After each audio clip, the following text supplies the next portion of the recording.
Welcome to the show, folks. Happy Wednesday. If you don't know me yet, my name is Mike Asherbranner, professionally known as the Redneck Connector, proud and humble leader of the Hounds of Business. And I have the one and only amazing hound, great collaborative partner, Jennifer Thompson, with me today. Because guess what, y'all? April's going to be on the camera, on front today, not in the back. So that is going to be a good deal for all of us, along with the one and only and amazing Julie Johnson with Integrate Trauma Informed Network. And we're going to be giving big glasses of milk, right? Not the whole cow, but daggum near most of it. So, how are you today, Jennifer?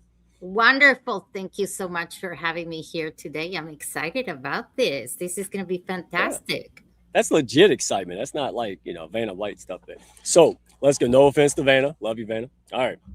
So, real quick, I want to get this knocked out because this, folks, this is not infomercial or bait and switch. This is the new Redneck Connector podcast. Out of all the driving off the cliff, all the struggles, all the hardships, all the trying to figure it out, what's it? Life, business, harmony, all the above. So, good hearted people trying to go out there, build some value. And then we use other tactics that don't fit us, performative stuff that we're told we have to do to build, and we feel incongruent, fake, and sleazy at the sales call. If that's anything that you've ever felt, this one's for you. Yeah, we're going to talk some theory, but me and Bruce chop it up and we give out the real deal. So go check these out. The next couple episodes are going to be fired, folks. They're already good, but I'm handing you the playbook like coaching quarterback. So go check this out and comment, share if it worked, didn't work, your thoughts. Let's have a real discussion. All right. We have an impact to make out there. Yeah, it's good to make business. It's good to get time and money. But what's it for if we're not going to use it to make an impact? That's the Hound's way. So go there. I'll keep the ticker on during the show. And real quick, this is from Jennifer Thompson and her amazing sister Jade. All right. I Am Magazine. They're having an anthology. Great way, affordable and accessible way to really build authority, y'all. I did two of them with Dr. CJ from Level Up Academy. Extraordinary. One of them ended up in the University of Miami bookstore. Yeah, redneckism is in academia. Anything can happen. So, folks, if you want to go out there and build some authority, hey, do it. This is going to be phenomenal. A couple hounds already joined, so we want to get this out. We've only got a few more weeks. And then Jennifer is going to be on the show next week giving out more nuggets. So, thank you, my friend. So I'll tell you what, let's go ahead and run the intro. Let's go ahead and get it done. You ready to go? Let's do it. Yes, ma'am. I'm excited too. Let's do it. Be good. You want me to push the button? See, April's trained me well. I don't like to push buttons. All right, I'll do it. Let me do it. Yes, go ahead and do it. I got this.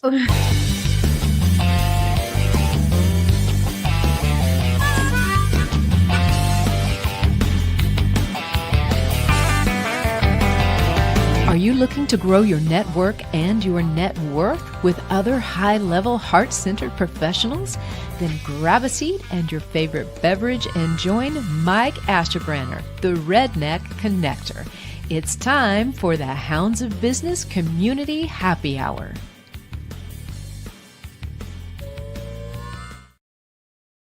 All right. Woo, allergy season. Dadgummit. All right. How fun is this? We get to say this show is brought to you by the lady who's going to be on in like 30 seconds, right? So, Julie Johnson, she is just amazing, y'all.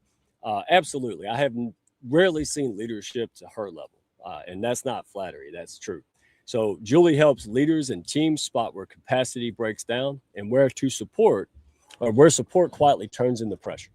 So performance becomes sustainable and not exhausting. So, Julie, thank you for backing all these conversations that actually help people lead better. You're amazing.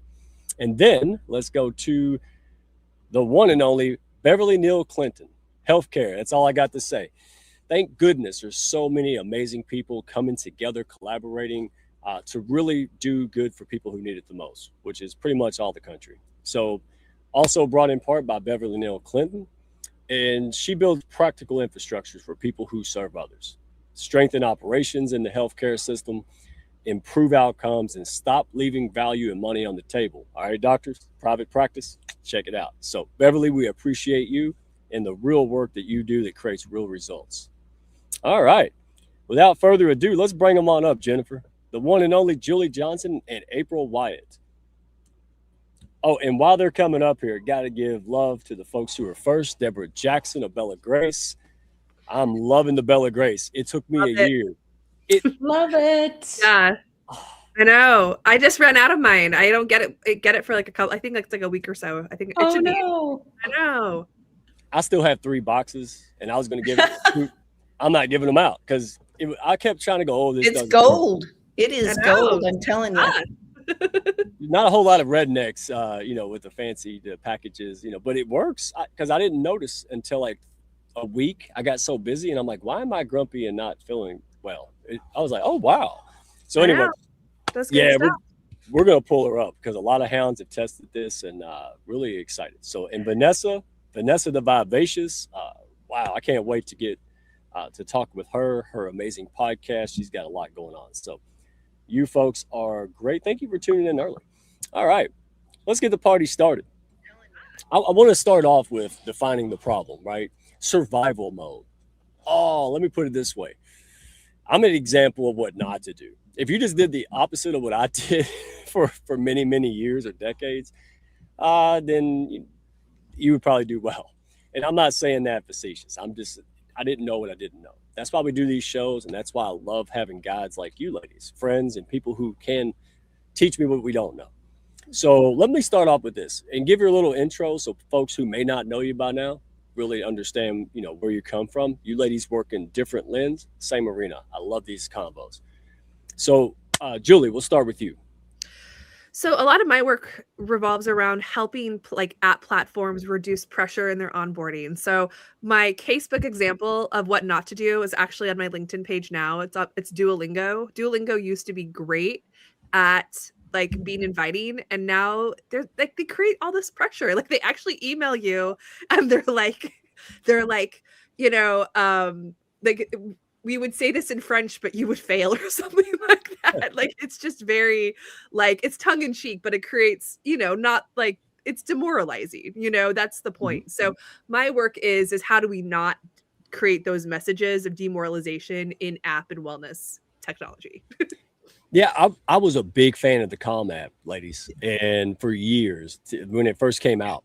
And then all of a sudden it was like, I don't want that. And every time I turn it on, and I would notice that. I'm not knocking it. I think it's a great tool, but I love your work. You're making it human, right? And then your people get to pick and choose, right? And that's it. Like don't try to get me on a sleep app if I'm having trouble with daily stress. Come on. Well, Right? and I think, it's that's why I always I've started talking to people about how to recognize it, because we can't even recognize it because it's so normalized, Right. Well, it just happens. It over time, it slowly changes. We don't notice. It's the Right. frog, right? You boil the frog. All right. So I'm going to have to transition boiled frogs with April. That was really bad setup. All right. Hey, So, I like frogs. yeah. I don't take that as a negative. Frog legs? No? Yeah. No, not frog legs. I Well, save appreciate me. frogs though. Introduce yourself and save me right now. Do that. Well, I love how Julie just nonchalantly said, "This is what I do." So I'm going to take after Julie, and really I invite people to pause above the noise.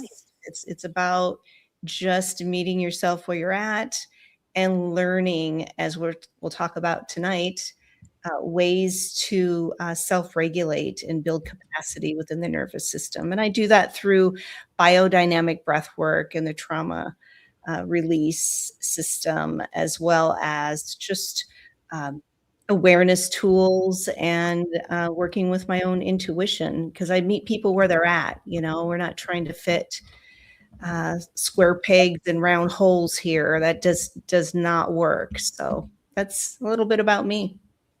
Wonderful. Let's jump into it because, gosh,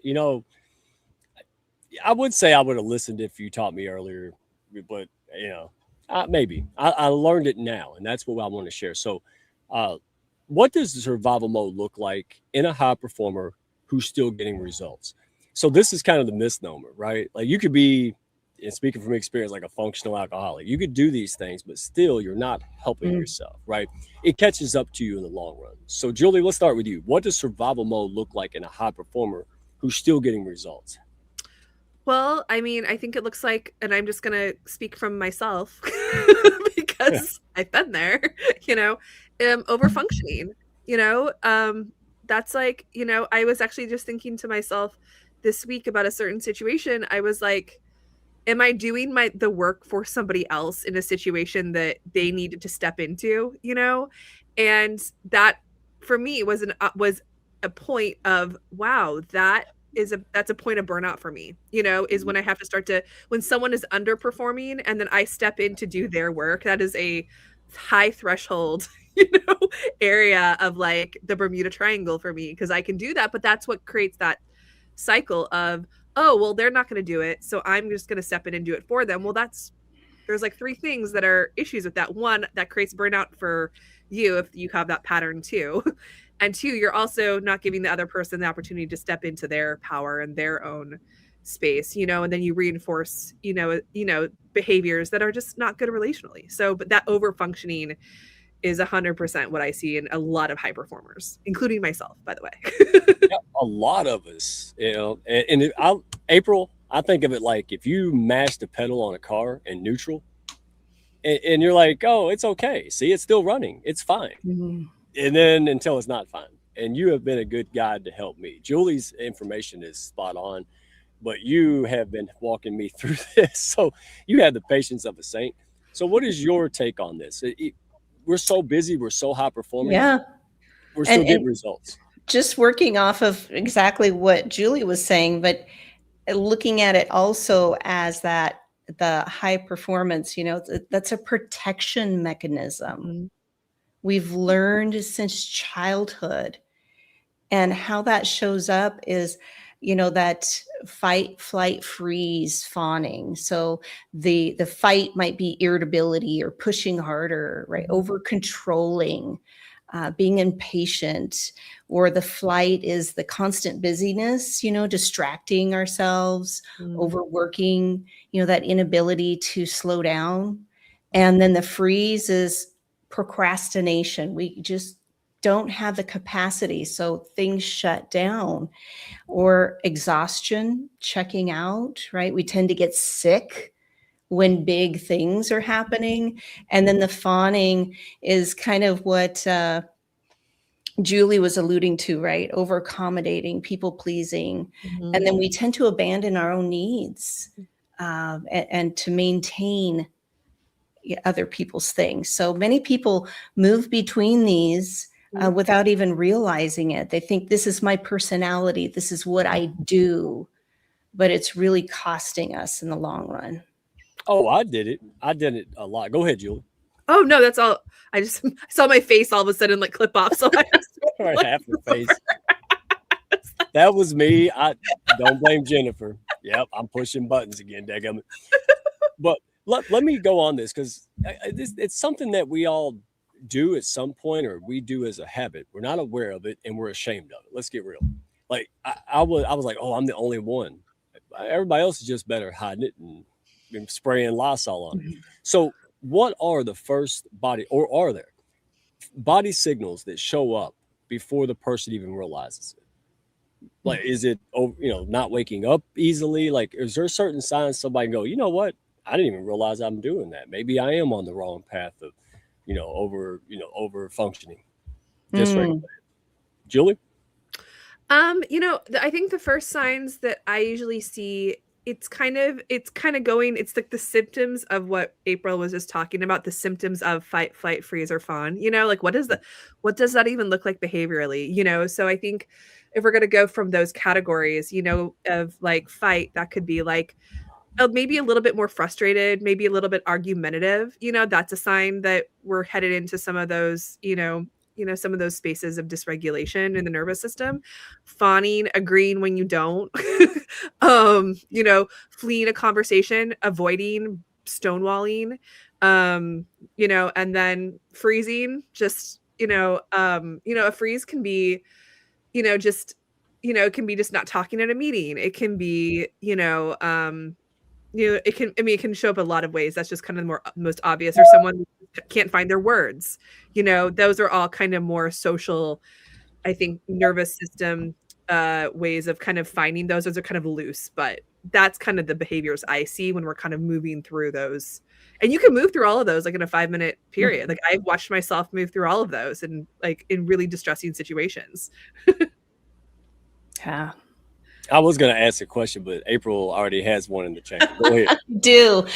Yes, that sympathetic nervous system, as we're talking about here, and you're asking about how is it showing up in the body, right? So this is flooding with the stress hormones, and then tension comes up, right? These patterns of, in the biodynamic breath work, we talk about the different belts of tension that runs through the body. So headaches, racing thoughts, sleep, restless sleep, that is a pattern, right? And then into the breathing, the shallow breath, or I just can't catch my breath. Digestive issues for sure, right? Our gut is our first brain. And then that leads to emotional suppression. People want to feel happy, or they don't understand why they're at a birthday party with their kids and yet they're still feeling drawn away or not feeling happy in that moment. So this is how the body is responding, and our minds think one thing, but our body's like, nope, this is happening. Oh, I'm going to take a side note real quick, Julie, because Julie knows her stuff. So I'm going to ask this. Hopefully she don't invoice me. And hi, Linda. Good to see you, my friend. So here's what happens to me. And I realized it was like human nature. I go to bed and then my brain just starts replaying danger. Oh my God, this. And I'm like, anybody else out there have this trouble? Because I can't be the only one. But there's a way. Stoicism really helped me get a grasp on this. And so go ahead. Yeah. I mean, I think Stoicism is actually a wonderful tool for that, actually. Okay. It's actually Stoicism, sorry, side note, but on topic, Stoicism is actually the baseline of cognitive behavior therapy. So there's probably a reason why that helped you. And DBT. So it's not nonsense. Yeah. Yeah, there you go. It's like the baseline philosophy of it. But I think that like when we have like racing thoughts, I think, that's sometimes we call those, loops, we're kind of, our mind is trying to find some kind of resolution. A lot of times April can probably go into this, and we can take that into our dreams. It can go a lot of different places, but lots of times what's happening is it's not that something's wrong. It's just our body is trying to complete our nervous system is trying to complete a story and a narrative. And sometimes it's a disaster story. That's usually where it's trying to prepare us for, is like worst case scenario. And that's survival based, right? Is we have those loops at night because we're trying to resolve something that's stressful, because that's what our nervous system wants to feel, supported. But where April's work and my work and many other people in the Hound's work comes from is finding a way to resolve that in the body through breath work, through yoga, through somatics, right? We can find that resolution in the body without having to keep looping the worst case scenario to find, some kind of end result that has negativity, bias in it, which we all get. It's a survival mode, but that's kind of where we end up. But that's where the somatics is really important. Okay. If April, I want to dive into this because this is where the meat is. This is where, tell your friends, share the replay, because this is where we're struggling inside, and it holds us back from the impact and the harmony that we absolutely can achieve. Is it easy? Oh, hell no. Is it worth it? Absolutely. All right. Keep that in mind, because I lived on autopilot and dysregulated. So I want to define this. I want to make sure that this is really, really clear for folks, that they have the best chance of applying this, right? Not just theory. So, Julie, we'll start with you. When you say regulation, right, when we talk about high functioning and dysregulated, I thought you had to be both. Part of that was cultural, and part of that was just, my caveman brain doing its thing. Right. So when we say regulation, what does that actually mean in real life? I mean, the framework that I put it through is through, is through nervous system science by Stephen Porges. And, I take it through the framework of orientation, capacity, choice, rhythm, because that whole thread is the opposite of what we would call trauma or stress. It doesn't have to be. It just, the spectrum of stress from just normal stress to just, you know, traumatic experience. When what I like to think of it is like when our body is braced, okay, there's no flow. We can't move through this cognitive somatic process of orientation, capacity, choice. Where am I? That's orientation, capacity. What is, how much energy do I have to preserve? What are my resources? Choice. What choices are actually in front of me that I can actually, make? And how can I find like a rhythm to it? How can I repeat that again? So I'm creating these new habits. That is the beginning of regulation. And that whole framework, that's kind of how I frame almost everything I do. Speaking of frame, I wanted to do this, but your face gets cut in half. So let's stick with this. Whenever I do that, I'm like, I need to move over. Well, but see, I did. And honestly, examples like April Curtis Rivers, I thought, wow, how do they get anything done? But they got a ton done. They seem happy, right? They were out doing their thing and enjoying the gym. And I'm going, dude, I'm grinding like a monster. And I'm not. We all get 24 hours a day. Some maximize it. And that's where I wanted April to chime in. When we talk about, high performance, we feel like we always throttled on, right? So how does regulation in this context, right? How does that change performance in the moment, right? In other words, when we start to regulate and all the things you've taught and guided me through, how does that show up in our decision making, communication, leadership, presence? Like, what's the first thing you see improves when somebody starts to regulate? Yeah, well, the first thing I want to say, just as Julie, I love it, what you just mentioned about those. Could you say those three? Was it 3 or 4 again? Well, it's 3, but I added on just the habit piece. It's orientation, Yes. capacity, choice, and then I say rhythm or flow, which is just like habit forming. Yes, that is perfect. I really want people to hear that, because that orientation first starts with awareness. We have to be aware of when we are dysregulated or when we are in those moments in that sympathetic nervous system of that protection. Once we are aware of, oh, I'm sensing this again, this is a pattern that keeps showing up, that's the key. And I always say, curiosity, be curious, not judgmental against ourselves of, why do I keep doing this? Then we beat ourselves up about it. And then that just keeps that ongoing ruminating thoughts. And then the body's responding. It's a vicious cycle. So having that awareness first is so important. And then once we have that awareness, then we can kind of look through a different lens of life and how we're managing ourselves. And then it's the drops in the bucket, right? It's meaning that we're building that capacity within our nervous system. And then we have a little bit more space. We can breathe a little bit easier. We can still handle the stress, lead teams, raise kids, run a business and all that, and be aware of when we are, dysregulated, and then bringing it back to the regulation. That is the key. It's not just, oh, I'm going to jump through these hoops and I'll be regulated for the rest of my life. No. Right. Sorry. Yeah, I washed my dishes once. I washed my dishes one time, and I don't have to wash them again. You got to keep washing them dishes, but it's the drop in the bucket, and that's what builds that capacity. That's what Julie was talking about. And again and again and again, we have many opportunities to learn and to regulate. I think I heard one of y'all say, or probably both, but to paraphrase it, we say that calm is power under control. So this was fascinating to me, because what you just said changed my whole perspective, right? When I looked at things as a scientist, like, you're the most curious. You're curious like a cat, right? I mean, you are a cat. How does this work? How does that work? And when you look at it, when you zoom out of your own stuff and you zoom out and look at it, then you're like, well, why do I do that? Well, where did that come from? What tape is that? What thought is that? And here's how I phrased it, Julie, and because I want both of y'all to. My little girl, I saw her doing the same thing I was doing right throughout life, and I said, "Do you have that little negative thought popping in?" She said, "Yeah," and I said, "Okay, who is that thought in your head talking to?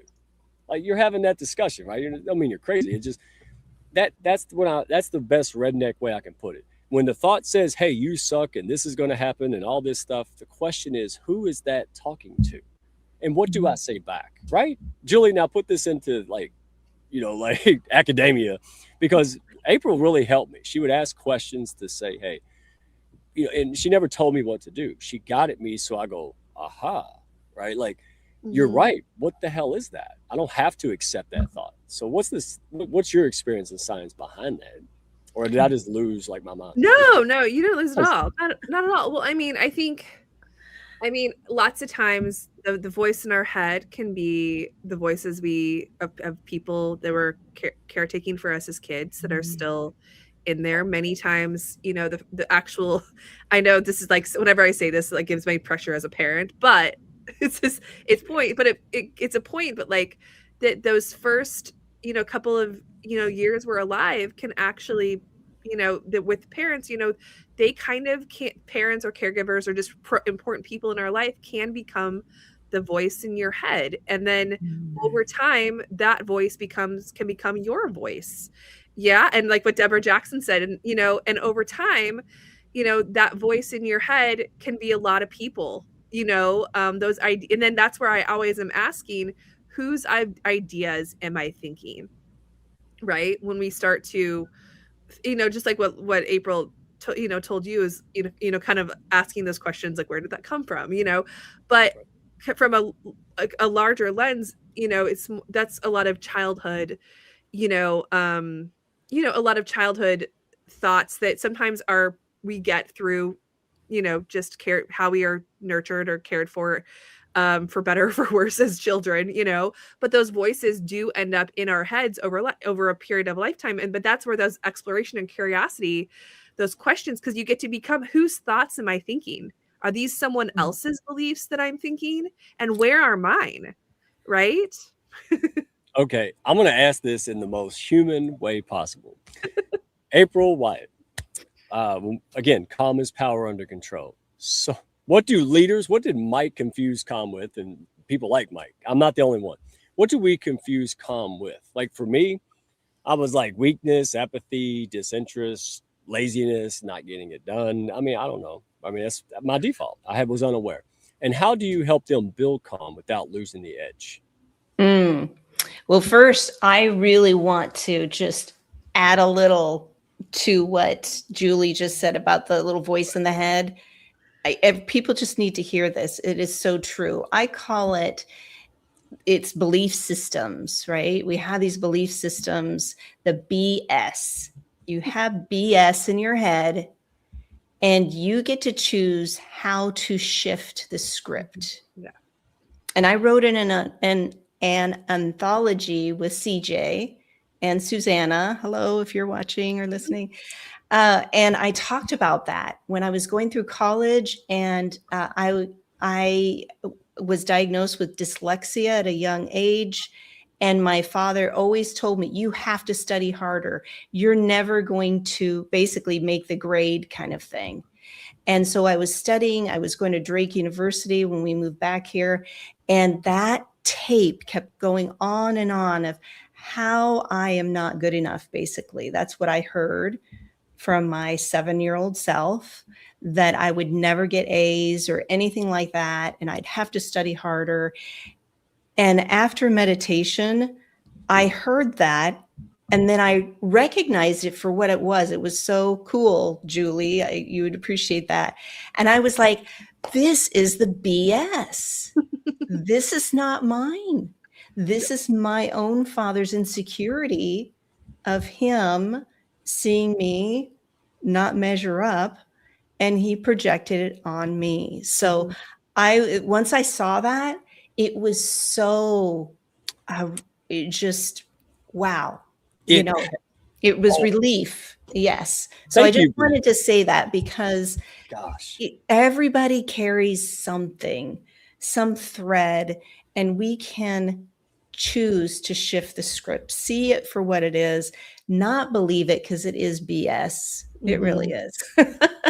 I did just not. had to say that. Go But ahead. the cool thing is, though, I just want to say to like the work of like the nervous system and regulation is the cool thing I think is that, you know, this is where therapy and, you know, April's work and many other people in Hounds, you know, their work comes in is you get to find the thoughts that are yours, the feelings that are yours, right? Like that's like the other side of that. I always like to, you know, I always like to make sure that we hear is that, you know, we can hear the BS, but it's like, but then you get to fill those spaces up with your own thoughts and your own beliefs. And I remember Yes. like when I was going through a lot of my own, you know, healing, I used to be like, oh, that is a Julie thought. Oh, that is actually me. You know what I mean? And that is really healing for the nervous system as well, to be like, yeah, that is you. You are in your body and you are, you know, navigating the ship and you can do this. Yes. Oh, these got to be short videos, man. I did the same thing at PodFest, ladies. All of a sudden, I was like, you got to get a rate of return. You got to go to this workshop. You got to do this. You got to do that. I'm going, what? It was like gnats. I was like, what the hell is it? Yeah. I was like, anybody seen Fear and Loathing in Las Vegas? You know what I'm talking about. Yeah.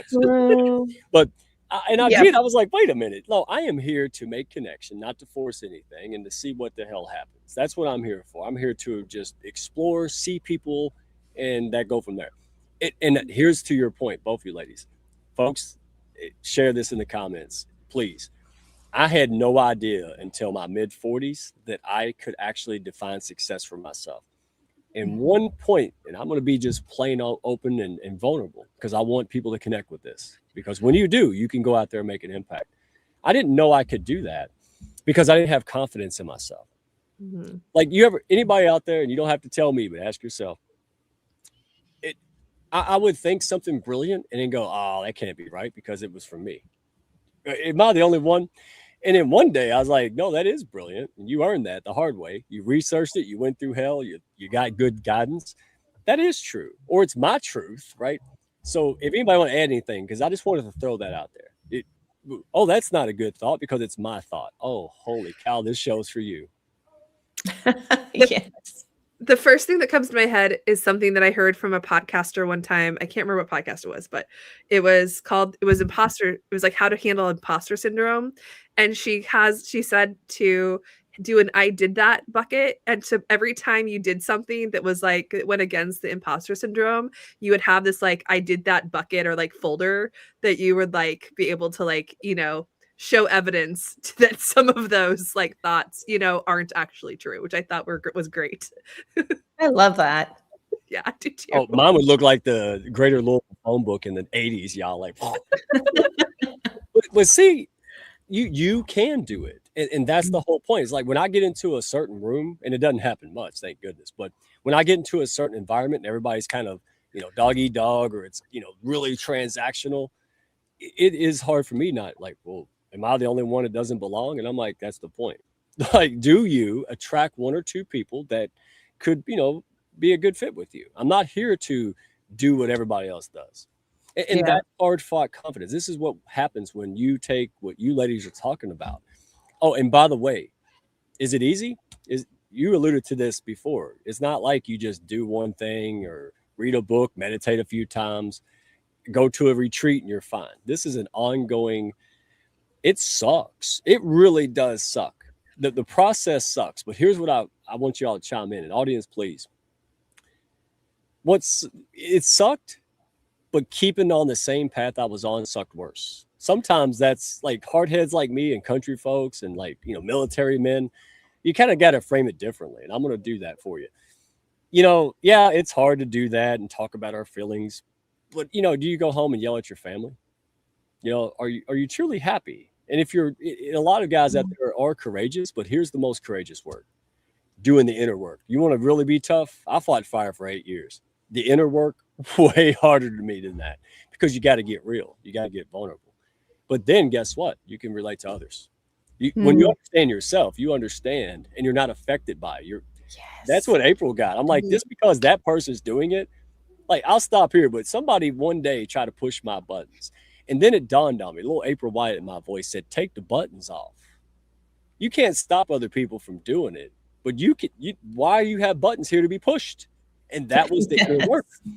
Well, because childhood and all kind of other crap, and that's the inner work, right? So, ladies, you want to cap that before we? Well, yeah, you mentioned, having the buttons, right? So it's also, once we recognize that nobody can make us feel a certain way, right? This is us, and we have to take responsibility for those reactive, moments.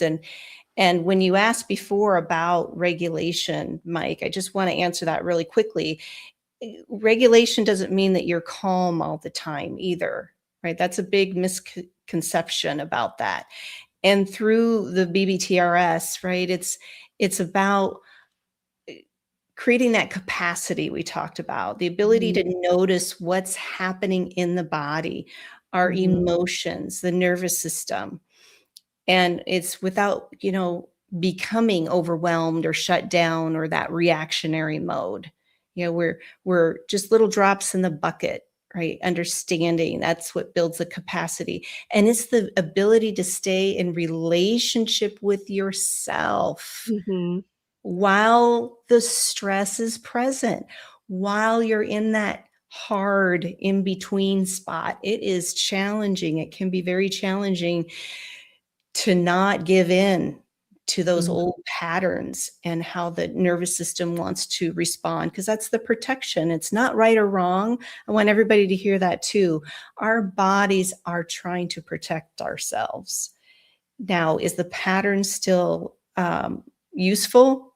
No, but having that awareness about it, that's the key right there. Yeah, and you're bringing up a point, that we do in Integrate's app, is when we were designing kind of the content of that, we were talking about what you're just saying. We talk about it in spirals, right? Is that it's not going to be a straight line. Whenever I talk to any mental health app or anybody working in tech, I'm like, this is not linear. This is not linear work. It actually goes in a spiral, and the way that we design content in the app is we start with like a small learning to feel those little signals, right? Because you're right, Mike, like conditioning, if we're not used to feeling our feelings, it feels really hard. So sometimes just noticing like one thing, one sensation, and then you can work out and move into deeper work over time, and it can get bigger the more you're with yourself over time in those moments. But that's the reason we design I design content and I design platforms with that spiral in mind when we start moving kind of this analogy into like a more 2D digital space. It's because we can't do it all at one time. We would overwhelm ourselves if if I tried to dive into, if I was in a really, really hard space or had a traumatic experience and, tried to dive into something that was really deep and was maybe harder than what my nervous system could handle at the time, I would absolutely collapse into, you know, um, we would call a dysregulated dorsal vagal in like the polyvagal theory perspective, which would be a shutdown, which means there's no capacity. I can't make choices because I'm in Flooded. survival. I That call makes it sense? flooded. Flooded. Yeah. Yeah. But It's that's the same. if you go too far, too fast through this process, like I think Linda said, you will end up in that. That's why the nervous system titration is what we talk about in somatics. So, doing little bits at a time, which is where a lot of my work in design comes in, somatic UX, is learning to design from that lens so people can have choices with wherever they are at in their nervous systems, and they can find their capacity in those moments. Okay, I'm going to switch to a subject that I had just I don't know, yesterday, a couple weeks maybe, have finally embraced after just beating my head against the wall, and that's rest and recovery. So real quick, let's define it because I want to make sure people don't get confused. What's the difference between rest and real recovery, Julie? The difference between rest and real recovery, well, I mean, we're looking at, you want a pattern of, of rest in your recovery. So it's kind of both and, but I think, in terms of rest, you're learning to ground. You're learning to find, I always say you're learning to find a space of, in like the world of like somatics, we talk about the window of tolerance. I call it the window of self-compassion, just because I never want people to think I'm like, I want you to tolerate abuse or tolerate something that's, Right. Cruel. But like but I like to think of it as like the window of self-compassion, right? To what degree can I find that window of groundedness in myself? Feet on the floor. Do I feel my feet on the floor? Um, how's my breath? Okay. Being able to notice those things is the beginning of resting. Now, real recovery is when we can go through a whole stress cycle and come back to that space of restfulness at the end of the stress cycle. Does that make sense? We can complete the stress cycle.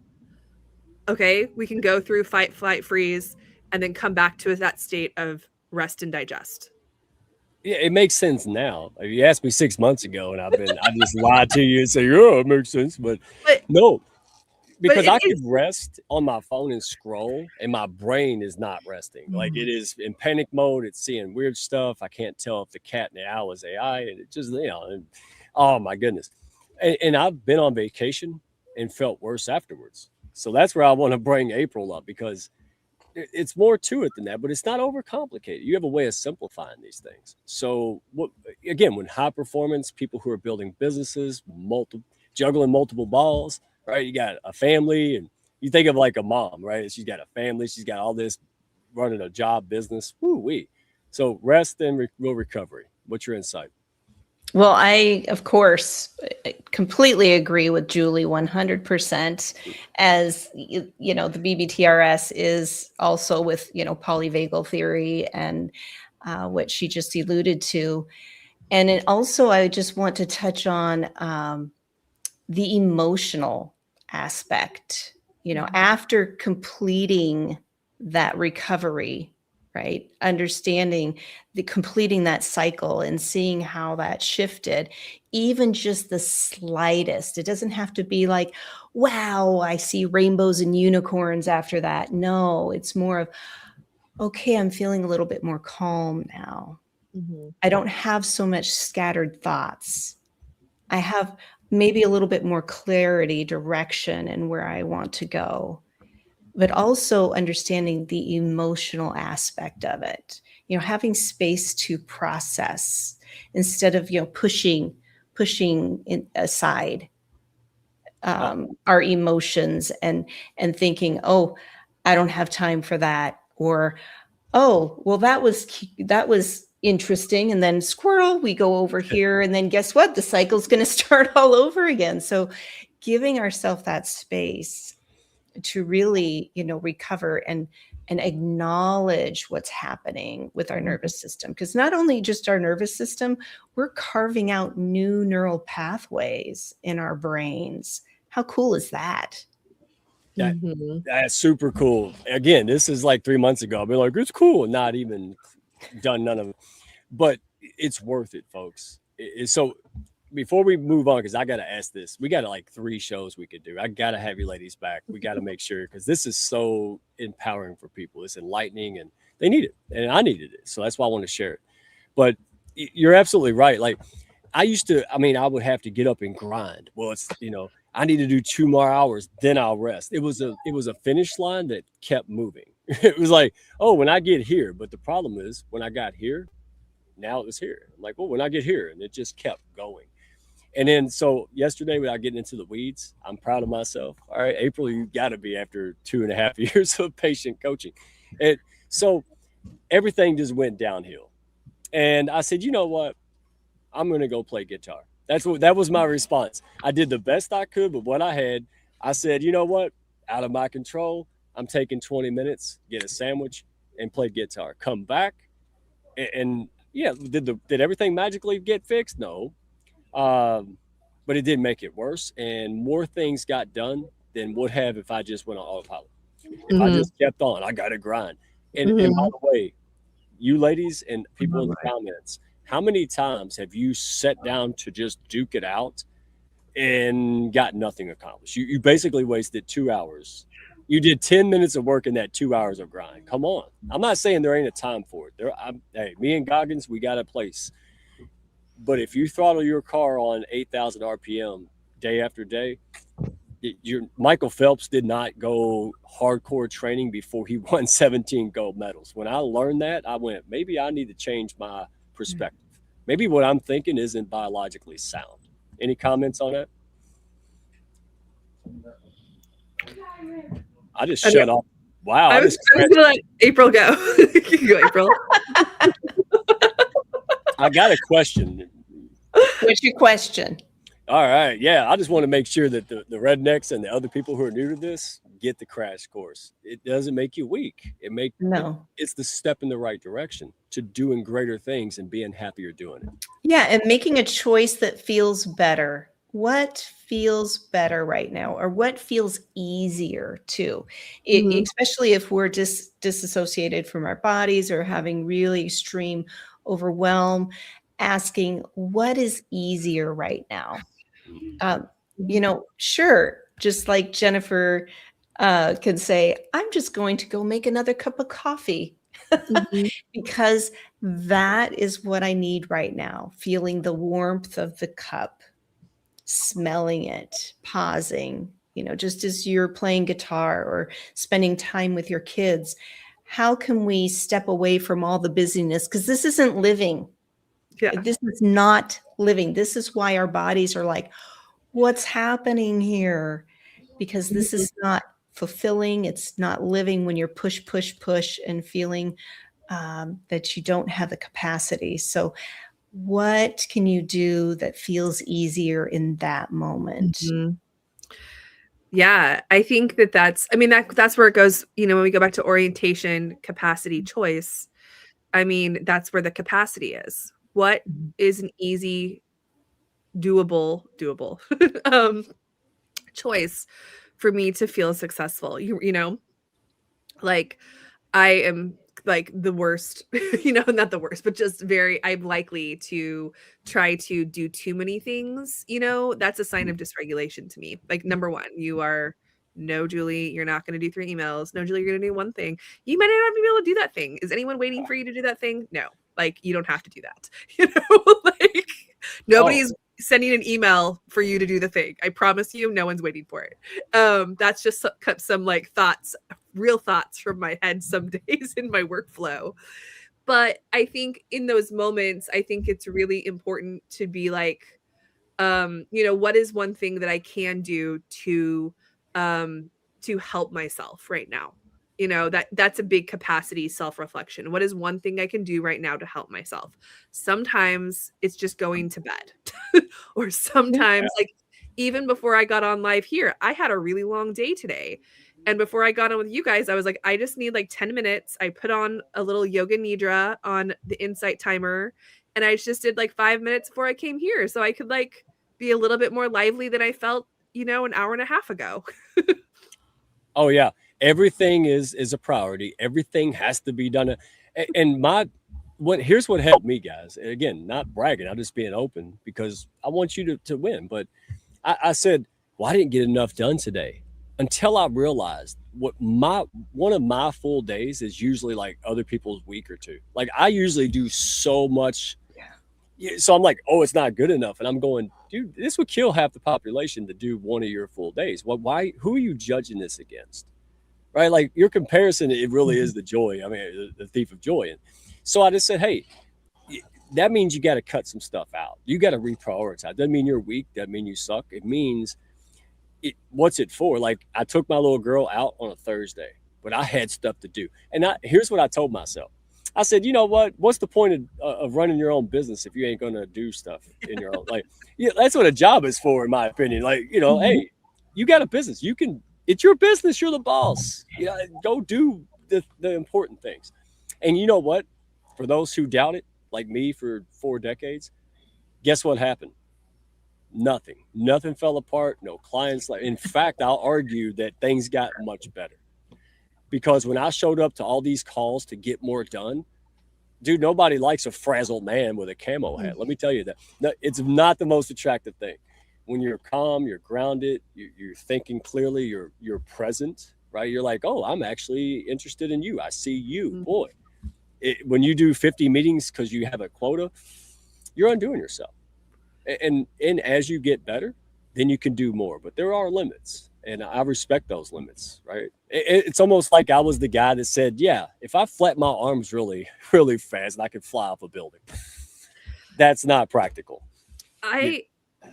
I was going to say, Mike, to your point is, I always like to live in this world. And I think this is a practical space to be in, because sometimes it's like, well, especially for high performers, which a lot of us are here in the comments and in the room, is what if, as far as getting stuff done in productivity, something I like to ask myself is what needs to be done that doesn't, impact or infringe on somebody else getting their job done.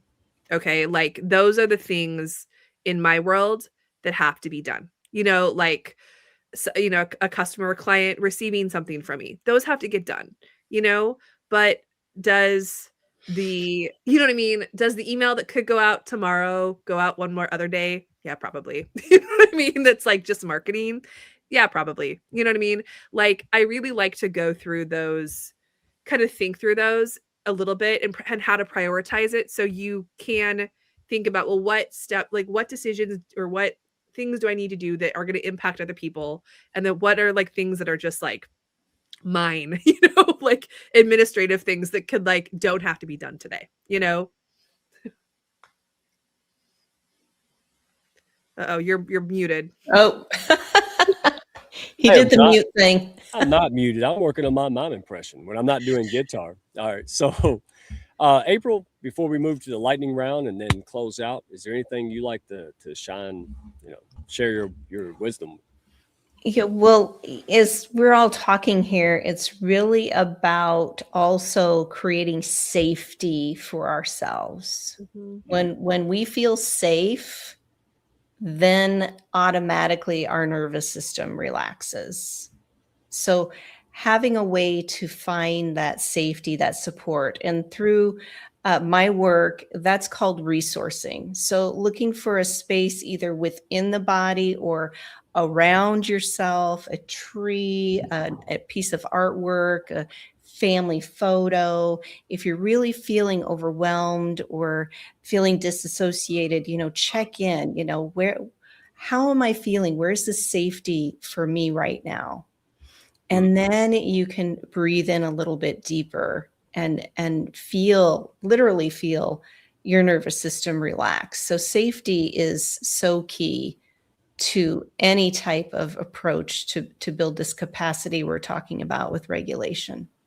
I'm smiling because I felt all up, and I don't even know why I felt balled up. And then I realized I'm like Fred Sanford over here in my office shed studio. This guy got junk on top of junk on top of junk. And then some quote about cluttered mind, cluttered environment. And so I just cleaned it out. It was like, that was it. And usually I would just spiral and whine and, back in the day. And that's the calling card. That's why I'm so grateful for you ladies for sharing this. So we're going to move to the lightning round. Then I want you all to let folks know what you have going on, how they can tap into things, resources. Some people don't want to reach out yet. They want to look and peek around the corner. You ladies have tons of stuff that folks should take baby steps with. So let's go to it. All right, survival mode. We'll pick on April first. We'll give Julie a break, right? All right, so I got about 6 of them. 1 or 2 may suck. It's on me. Let's go. Survival mode sounds like blank. Just keep going. Yeah. There you go. That's that hamster wheel. Yeah. Should I Julie? answer that now? Okay. Yep. Survival mode sounds like blank. Yeah. Survival mode sounds like I can just answer one more email. Oh, and it turned into 500 and they're pointless. Yeah. All right. And you can take liberty with it. Yeah, I don't care. Regulation, April. Regulation begins with? What we're talking about, awareness. Nice. Julie? Being awareness. Regulation begins with? In general. Oh, no. She either turned into a mannequin or she froze. What do you think could happen? Oh no, she Oh no! froze. Oh no! Oh no, Mr. Bill. I was gonna say I'd answer 4, but I'm not qualified. But let's go. All right, April. Rest in general, right? Just helpful tidbits like a fortune cookie. Rest isn't recovery until. Mm. I can guess what you might say here, but go ahead. Rest isn't recovery until really it's about our nervous system relaxing, right? Stopping that bracing or that protection I was talking about earlier. You want to know what I was gonna say if I had to fill in the blank for you? Until you put your toes in the grass. No, close. I was gonna say until it's intentional. Ah, See, I listen to you. I just act like I know sometimes. I'm just hard at it. All right. Capacity increases when. capacity increases when we build that safety, right? In our nervous system, and yeah, that's all I'm going to say. That's what. I don't know what happened there. Sorry. No All of a sudden worries. we were there and then we weren't. Yeah, I'm over here making stuff up. So capacity increases when blank. Capacity increases. Let's see. Capacity increases in the presence of awareness. There you go.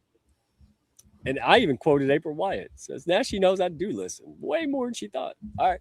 And last one. Sustainable results require. Long-term results require. Blank. Mm. We'll pick on Julie since she just froze and left. I know. I froze for a second. Say that one more time. Sustainable. Okay, it's right over here. I'll use it in a Sustainable sentence. No, sustainable results sustainable require blank. Results require. I mean, it requires flow. It requires, we would call it habit building, but yeah. That was good. That was, yeah. I was like, should I ask that? I'm like, yeah, this panel can handle it because there's no wrong answers. I just want people to understand once they look at things in a different way. Oh, that's a quote, right? When you change the way you look at things, the things you look at begin to change. That's the point. Look at it from another angle. Yeah, you'll resist it at first, but I don't know, maybe it's better. It's like me wearing a suit. Like I actually look pretty daggum good in a suit. It itches. I hate it, but like maybe it fits well. So April, what is it for you? It's sustainable or long-term results require blank. I was going to say almost the same exact thing as Julie. It's really about inner steadiness. Yep. Getting that steadiness, understanding how that's working, the sustainability of your nervous system, and being aware of that steadiness that you feel that you're not just reactionary all the time. Finally. And it's not like I'm arrived and I'm just Buddha and enlightened, but I now have the tools, the mindset, the experience, and the confirmation that it's worth it. And when I do get frazzled, now I can call you or pick up a book or meditate or do something that's going to be not unraveled, right? And that's the point. Mm-hmm. So ladies, you are phenomenal. I really appreciate you as friends and guides. Love having you in the hounds. Again, Julie, thank you for bringing the show and support and everything you do. April, my goodness gracious. And then we'll bring up Jennifer Thompson. I forgot to give her a warning. So if you got anything you want to do before I pull you up or you pull yourself up, ladies, share. April, your website, can people find the Bali retreat, all this good stuff at your website? Tell them how. Yes, I have an amazing retreat coming up, and it is on the northern shore of Bali. And again, this is about people who are high-level entrepreneurs, professionals that are tired of self-help books or just online things, and they are really craving connection and also want that pause so they can rise above the noise of daily life and all of that. So we have some fun and engaging things planned for everyone, but it's also a cultural immersion too, as we do a waterfall tour and go explore different areas of the northern Bali area. So if you're curious about that, I just have 6 spots open, And please message me, and I look forward to connecting with you. Oh yeah, do it. See, that's a step in the big step in the right direction. Birds of a feather flocking together, right? And Julie, see, April, you got to send me the new picture. I still got her old little picture with the world's tiniest QR code. So I'll pull this up because you have the QR code. So folks, you can either go to the on screen or you can scan the QR code. Julie, what do you got for people? Yeah. So we have a digital health summit coming up, Integrate does, where we're going to talk about all the things that we've just talked about. We're going to talk about how we build systems with nervous system awareness in tech, in leadership, and how we can, build a more sustainable environment in our professional lives. So, and of course, inside of ourselves as well. But that's called Signals and Systems. It's by Integrate Trauma Informed Network and Katie Kurtz, and that's June 3rd and 4th. And you can get the recording of it, or you can attend live. So we got that coming up, so you can get kind of the hang of how kind of the point of view that we work from at Integrate. Yes, you all go to the website, folks, seriously, and follow these ladies, all of them, on LinkedIn, right? No fluff, no goofiness, just honesty. I mean, again, it's like a doctor, right? Like I've had a brilliant doctor with zero bedside manner, and there's a lot of doctors, so I'm going to hold out till I got both. One that understands and treats me well and also has the brilliance. That's why I appreciate you ladies coming on the show, all you do for people, because you do care and you're brilliant. Great combo. And Jennifer, shameless plug, wrap us up in about 15 seconds and tell folks what you want them to know. How many spots are available for this anthology? It's a great way to build authority when you know the right lane. And you'll be on our show with Bruce Silverman, arming and helping people figure out, like, what questions do I ask? When should I do this? Because sometimes it's the wrong time to do it. Right, out of season strategy. So take it away. Oh, you doing like me? See? Yeah, there you go. I am. Here I am, talking all the time, but I forget to mute three spots. I It's have the three hound's way. spots. For this anthology, this is not a regular anthology. I always say becoming is not a destination, it is a decision. Kind of like what we were talking about. You have to make a decision to change the way you're doing things. Otherwise, nothing changes. You keep doing the same thing. So if you're a leader seeking to expand your influence, this is the opportunity. I invite you to find a little bit more about what this anthology is about by connecting with us through I Am Magazine. This is not a regular anthology. There's a lot of different things that we are doing with this. I have done anthologies. Mike have done anthologies. We have all participated here on one way or another. And one of the things that we are changing a lot is the one-on-one training that we are coaching that we're doing, not only for how to tell your story, but creating your marketing plan to use this tool as a door opener. And with this anthology, we wanted it to become a tool for people to find a way out of that messy middle that sometimes we get into through life quakes. So there's a lot to talk about. I'm going to tell you guys a little bit more next week, so tune in. Yes. But in between today and next week, go to iammagazine.com, book call. I'll tell you more about it, and I know that you will love it. Oh, I've already sent 2 people over, and I think at least one did. Yes. So we're going to show up. Bring your friends, have a party. Even if you're busy next Wednesday, I know y'all are. All right, just listen to it in the background. We're going to bring value, things you can use. Again, thank you, ladies. Good to see the folks that some people still can't comment, but we're getting more back. So thank you so much. And I saw Royce pop in. Linda is leaving. Of course, Deborah Jackson, with one and only with Bella Grace. Can't wait to bring her up here again soon. So y'all have a good day. Go take this in practice. And by the way, you're going to mess up. Get over it. Get over it. Go mess up faster. Get the learning curve, compressed time frame. Spiral. Yeah. Just shake it out. Literally shake it out of your body. You get frustrated. I'm driving. I'm like, somebody cuts me off. Dance it Let out. that go. Get it out. That's it. And hey, this is a perfect spot for a well-deserved shameless plug. Hounds of Business, because y'all give a lot of grace. because we give a lot because we want a lot of grace. And so be around supportive people, whether it's us or someone. Go get in, right? Be supported, go be uplifted, get it done, y'all. Appreciate you. We'll catch you next time. Jennifer, you gonna push the button or should I? Would you like I'll do it. Yay. the outro button? See you next week.